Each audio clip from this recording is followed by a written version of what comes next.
The Junkers Ju-87 Stuka dive bomber was a terrifying weapon when unleashed across Poland, the Low Countries and France. Its siren, nicknamed the Jericho trumpet, was designed to strike fear into ground troops. Yet, when the Luftwaffe turned its eyes to Britain in the summer of 1940, this same aircraft became a liability rather than an asset. The Battle of Britain would prove the undoing of the Stuka. The plane's slow speed, weak defensive armament, and limited maneuverability were catastrophic disadvantages against the nimble British Hurricanes and Spitfires. Mission after mission, the Stukas were shredded by RAF fighters and forced into retreat. To truly understand this dramatic reversal, one must examine the campaign not just in broad strokes, but through the detail of individual sorties. Each mission flown over Britain tells a piece of the story of the Stuka's decline, revealing how an aircraft once feared across Europe met its match in the skies above southern England. The early missions of the Stuka over Britain came in July 1940, when the Luftwaffe sought to knock out coastal defences and radar stations. The Stukas were tasked with precision bombing of radar masts at Dover and Vent Nor. These targets were vital to British air defence coordination, and in theory, the Stuka's accuracy made it the perfect tool for the job. However, theory soon clashed with reality. British radar sites were quickly repaired, and more importantly, the Stuka's low and predictable dive bombing runs exposed them to interception. Squadrons of Hurricanes from No. 32 and No. 501 were scrambled, cutting into the German formations before they could even complete their dives. Losses mounted quickly. While a handful of radar towers were damaged, the missions highlighted how ill-suited the Stuka was to contested skies. The same qualities that made it accurate against poorly defended targets now made it a slow, moving target itself. On August 12, 1940, a major Luftwaffe operation targeted British radar and airfields in preparation for the main invasion plan. Stuka Gruppen spearheaded attacks on Vent Nor radar on the Isle of Wight and at Pevensey. Despite flying under fighter escort, the Stuka still suffered. The Royal Air Force had learned to prioritise striking at these dive bombers because their loss hurt the Germans disproportionately. The Stuka pilots, trained for low-altitude precision, were not accustomed to dogfighting or evasive flying. RAF fighters tore through them. Reports from the day show multiple Gruppen losing nearly a third of their aircraft in a single engagement. The British radar was again patched up within hours, nullifying the intended effect. These early missions demonstrated that the Stuka could not fulfill its purpose without absolute air superiority. Something the Luftwaffe was rapidly discovering it did not possess over Britain. Perhaps the most infamous Stuka mission over Britain came on August 13, 1940, Adlertag, or Eagle Day. This was intended as the knockout blow to Britain's defences. Stukas played a key role in bombing coastal targets, including RAF bases at Detling and Thorney Island. At Detling, heavy losses were inflicted on ground personnel, but strategically, the base was of limited value to fighter command. Worse still for the Luftwaffe, the Stukas themselves paid a dreadful price. Without sufficient escort coverage, they were caught by Hurricanes from nearby airfields. Losses climbed so high that German commanders were forced to question whether the Stuka could be sustained in front line use. The myth of its invincibility had been shattered. What had once been a symbol of Blitzkrieg's unstoppable power now looked like an outdated relic when matched against well-organized fighter opposition. August 15, often called the greatest day, saw simultaneous Luftwaffe attacks on multiple fronts. Stuka formations launched against RAF bases in southern England, while other bombers probed northern defences. This date became particularly disastrous for the WWII crews. Fighter Command's intelligence had correctly predicted the attacks, and squadrons were well positioned to intercept. In the ensuing battles, Stukas were slaughtered in numbers not seen before. Many Gruppen were forced to retreat in disarray, leaving behind burning wrecks across the English countryside and Channel waters. German pilots later described the missions as a nightmare. Dive runs disrupted, bombs dropped erratically, and aircraft destroyed before even lining up targets. It became increasingly clear that the Stuka's vulnerability was systemic, not situational. The aircraft simply could not survive in skies dominated by Spitfires and Hurricanes. One mission illustrative of the Stuka's plight occurred during an attempted strike on Tangmere airfield. As the Stukas rolled into their dives, they were attacked by Spitfires of No. 43 Squadron. The precision of the dive was shattered, with bombs scattering harmlessly into fields rather than striking hangars and runways. Meanwhile, the Stuka gunners could do little to fend off British fighters. With only 1 or 2 defensive machine guns facing rearward, their arcs of fire were narrow and weak. RAF pilots exploited this, approaching from angles where they were virtually immune. Several Stukas were shot down before they could even release their payloads. The survivors limped back across the Channel, many riddled with bullet holes, their mission's failures both tactically and strategically.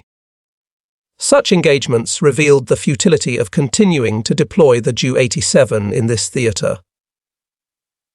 German commanders initially believed that heavier fighter escorts might save the Stuka. The Messerschmitt Bf 109 was tasked with shielding the slow bombers, flying protective patterns as the Stukas entered their dives. In practice, this strategy failed. The Bf 109's limited range meant that over southern England, they had only minutes of effective cover before fuel forced them to turn back. When the escorts withdrew, Stukas were left helpless, easy prey for waiting RAF squadrons. During missions against Portland and Weymouth, this weakness was exploited repeatedly. The Stukas reached their targets only to find themselves alone on the return trip, where British fighters picked them off mercilessly. Luftwaffe planners had underestimated how critical endurance and sustained coverage would be in a prolonged campaign over enemy territory. The Stuka's operational role also came under scrutiny after repeated losses. It had been designed for close air support against ground formations, tanks, convoys, and fortifications over Britain. Its missions were shifted towards strategic bombing of airfields, radar, and ports. This was outside its optimal use. Unlike fast bombers such as the Heinkel He 111 or Dornier Do 17, the Stuka lacked speed to evade defenders. Unlike heavy bombers, it lacked armour and defensive firepower. It was a weapon misapplied in an environment that maximised its weaknesses. The RAF's ability to track formations through radar and scramble fighters made precision dive bombing nearly impossible. By mid-August, German reports were candid. The WWII was unsuitable for sustained operations over Britain. Yet missions continued, driven by necessity and lack of alternatives. A notable mission on August 18, later termed the Hardest Day, sealed the Stuka's fate. Multiple Gruppen attacked airfields at Kenley and Biggin Hill, vital to fighter command. Though bombs damaged facilities, the price was catastrophic. Entire Stuka units lost half their strength in a single raid. Eyewitnesses on the ground described the aircraft falling, like leaves in autumn, spiraling down after being shredded by defensive fire. RAF pilots, recognizing the dive bomber's vulnerability, focused their attacks relentlessly on them. In post-mission reports, German aircrew expressed despair at their inability to resist. Losses were so severe that Geo Ring himself ordered the withdrawal of Stukas from the main campaign. From that point forward, their role in the Battle of Britain was effectively over, their defeat complete. After the official withdrawal, some isolated Stuka sorties still occurred, particularly against shipping convoys in the Channel. These missions met with mixed success. While the Stuka remained deadly against undefended ships, the proximity of RAF bases meant convoys were rarely left unguarded. In one mission against a convoy off Dover, Stuka scored hits on merchant vessels, but were soon intercepted by Hurricanes. Half the formation was destroyed before they could escape. The Luftwaffe began to conclude that the Channel itself was too dangerous a battlefield for the WWII. Its psychological weapon, the siren howl, no longer struck fear but invited ridicule, as British civilians recognized that the aircraft making that noise was itself in mortal danger. As the Stuka's reputation crumbled, the Luftwaffe attempted one last experiment, night operations. Commanders hoped that darkness might conceal the dive, bombers long enough to reach their targets. However, the WWII was poorly suited for night missions. Its cockpit instruments were not optimized for low light conditions, and pilots trained in daylight precision bombing found themselves struggling to maintain accuracy. Missions against Portsmouth and Southampton proved ineffective. Bombs fell wide of targets, and navigation errors often caused formations to become scattered. Worse still, British night fighters and anti-aircraft batteries adapted quickly, ensuring that even under the cover of darkness, losses continued. These failed experiments confirmed that the Stuka had no viable role in the evolving air war over Britain. A machine built for blitzkrieg had no answer for Britain's layered defences. The psychological effect of the Stuka's defeat was profound on both sides. For the Germans, the aircraft had been a symbol of invincibility in earlier campaigns, an aerial spearhead that shattered resistance in Poland and France. Its sudden vulnerability shattered Luftwaffe morale. Pilots, who once believed themselves invulnerable, now felt like targets in a shooting gallery. For the British, meanwhile, the Stuka's downfall became a morale booster. Civilians who had once cowered at the wail of its sirens now cheered reports of Stuka shot down in droves. Newspapers celebrated RAF victories, and propaganda posters depicted the Stuka as a defeated menace. Each mission that ended in disaster reinforced the sense that Britain could stand firm against the Luftwaffe. Thus, the Stuka's defeat was not merely tactical. It had strategic and psychological consequences that echoed throughout the conflict. Historians analysing the Stuka's failure often emphasise the mismatch between aircraft design and operational environment. In Poland and France, the Stuka thrived because the Luftwaffe achieved overwhelming air superiority, leaving little threat from enemy fighters. In Britain, the situation was reversed. The RAF was well organised, well supplied, and equipped with fast interceptors that exploited the Stuka's weaknesses. Missions that would have been devastating elsewhere, such as precision attacks on bridges or columns, turned into massacres when attempted in hostile skies. For example, the attack on the radar station at Vent Nord should have been a model precision strike. But instead it became a slaughter when Spitfires intercepted the bombers. Each mission revealed the growing irrelevance of dive, bombing in contested airspace. The lesson was clear. Air superiority was a prerequisite for Stuka effectiveness, and without it, the aircraft was a liability. Individual pilot accounts shed light on the terror of flying a Stuka over Britain.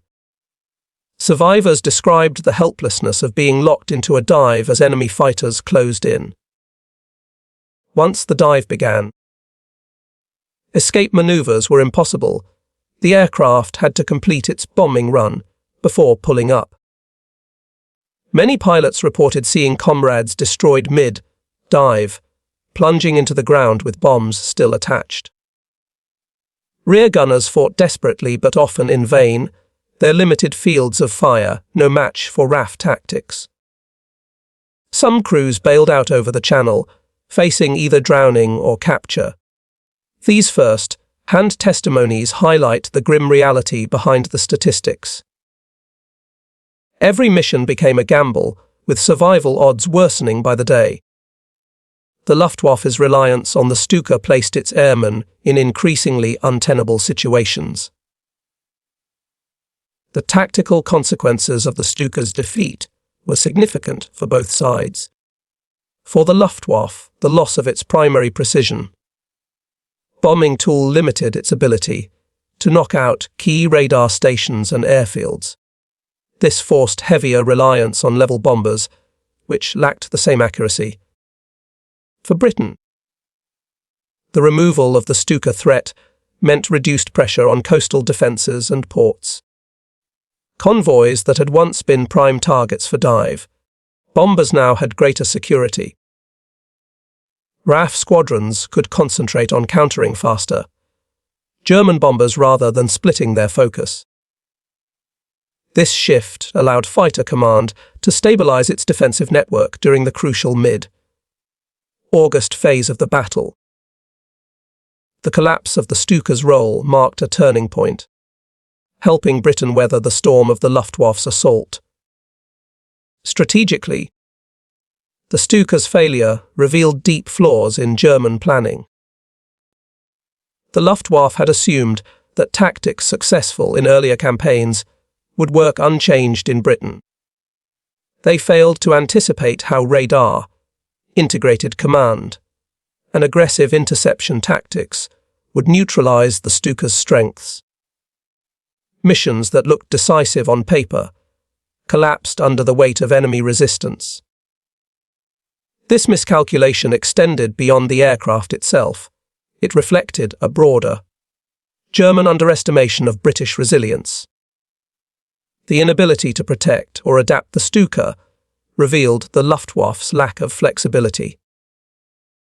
By clinging to the WWII in missions where it was doomed, German commanders wasted valuable crews and aircraft. Britain's survival was secured partly through these missteps, as German overconfidence collided with British innovation. By late August 1940, surviving Stuka units were redeployed to secondary theatres. They found renewed effectiveness in the Balkans, North Africa, and later the Eastern Front, where air superiority or weaker opposition restored their utility. In Greece and Crete, the Stukas again proved lethal against ships and fortifications. Yet, the memory of their defeat over Britain lingered. Even in later campaigns, German commanders were cautious about using them in environments with strong enemy air defences. The lessons of 1940 remained etched into Luftwaffe doctrine. The WWII could be devastating under the right conditions, but suicidal under the wrong ones. The Battle of Britain, thus, became a permanent cautionary tale about the dangers of misusing specialised aircraft outside their intended context. From a technological perspective, the Stuka's obsolescence was evident by 1940. Its fixed landing gear, low speed, and limited defensive armament were design features acceptable in the mid-1930s, but fatally outdated against modern interceptors. Missions over Britain exposed these shortcomings brutally. In engagements with Hurricanes and Spitfires, the Stuka was often 100 mpf slower, making escape impossible. Its structure, designed for controlled dives, lacked the robustness to withstand heavy fire. Each mission loss accelerated the recognition that the aircraft was a relic. By contrast, British innovations in radar, directed interception and aircraft performance highlighted the future of aerial warfare. The missions of the Stuka over Britain thus symbolized the transition from early blitzkrieg tactics to a new age of air defense and technological evolution. The legacy of the Stuka's defeat extends beyond aviation history into cultural memory. British narratives of the Battle of Britain often highlight the Stuka as the quintessential villain aircraft, its siren symbolizing terror, and its fiery downfall representing resistance. In films, books, and documentaries, the image of Stuka diving and being shot down recurs as a dramatic symbol of the turning tide. German accounts, meanwhile, often portray the missions with grim realism, focusing on the bravery of the crews sent into near certain death. Each mission breakdown becomes a case study in tactical misjudgment and operational failure. For historians, the Stuka over Britain provides one of the clearest examples of how technological mismatches and strategic errors can decide a campaign. Its defeat was not incidental, but inevitable once committed against the wrong enemy in the wrong environment. In conclusion, the story of the Stuka's complete defeat above Britain is best understood mission by mission. Each sortie tells a fragment of the larger narrative: the failed radar strikes, the disastrous Eagle Day raids, the slaughter of the Hardest Day, and the desperate experiments with escorts and night bombing. Together, these missions chart the decline of a once feared weapon into a liability that the Luftwaffe could no longer afford to use. The Ju-87 Stuka's role in the Battle of Britain stands as a testament to the importance of adaptability in warfare. Technology that thrives in one campaign can fail catastrophically in another if commanders ignore changing circumstances. The Stuka's downfall was not merely the loss of an aircraft, but the collapse of a strategy. Above Britain, the dive bomber met its complete defeat, mission by mission, until it was driven from the skies entirely.